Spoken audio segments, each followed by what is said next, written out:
મિત્રો કેમ છો બધા? હવે આજે સ્કૂલો ચાલુ થઈ ગઈ છે. રોજ રોજ બાળકોને નાસ્તામાં શું આપવું એ જ ચિંતા સતાવતી હોય. તો ચાલો આજે આપણે મકાઈનો ચેવડો બનાવીએ છીએ. તો ચેવડો બનાવવા માટે જોઈ લો મિત્રો, આપણે આદુની પેસ્ટ, ડુંગળી, ટમેટાં અને બોઇલ કરેલા મકાઈના દાણા, નમક અને બેઝિક મસાલા. તો ચલો આપણે સ્ટાર્ટ કરીશું. આપણે તેલ ગરમ કરવા મૂકી દીધું છે. હવે આપણે મસાલા એડ કરીશું. આપણે જીરું એડ કરીશું, આ હિંગ એડ કરી.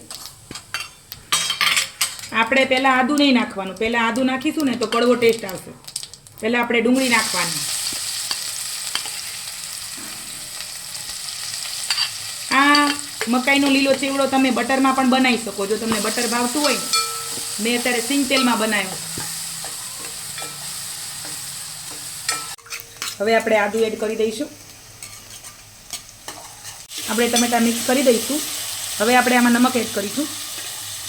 આપણે મીઠું નાખી દઈએ ને એટલે આપણા ટામેટા જલ્દી પાકી જાય, એટલે આપણે ફટાફટ બની જાય. તો આપણે હવે બેઝિક મસાલા એડ કરીશું. ધાણા જીરું પાવડર, થોડીક હળદર, લાલ મરચું,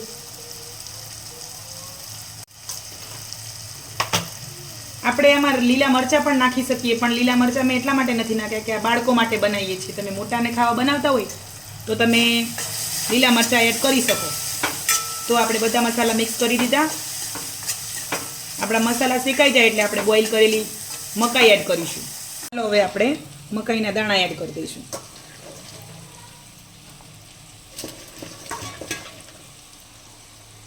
આમાં આપણે ડુંગળી, ટમેટાં, આદુને એવું એડ કર્યું તો બાળકો માટે બહુ જ સારું. આપણો લીલી મકાઈનો ચેવડો બનીને રેડી થઈ ગયો છે. તો આપણે હવે આમાં જો તમે ગળ્યું ખાતા હોય ને તમારા ઘરે, તો અંદર થોડી ખાંડ એડ કરો તો વધારે ટેસ્ટ આવશે. અમારા ઘરમાં ગળ્યું નથી ખવાતું, તો હવે હું લીંબુ એડ કરીશ. ગેસ મેં બંધ કરી દીધો છે. હંમેશા માટે ધ્યાન રાખવાનું કે આપણે લીંબુ એડ કરવાનું હોય ને કોઈ બી વસ્તુમાં તો ગેસ બંધ કરીને જ કરવાનું. થોડો એક લીંબુનો રસ એડ કરી દેવાનો. જો આમ એક લીંબુનો રસ એડ કરી દીધો છે. હવે આપણે મિક્સ કરી લઈશું. આપણો લીલી મકાઈનો ચેવડો રેડી થઈ ગયો. હવે આપણે બાઉલમાં કાઢી લઈશું.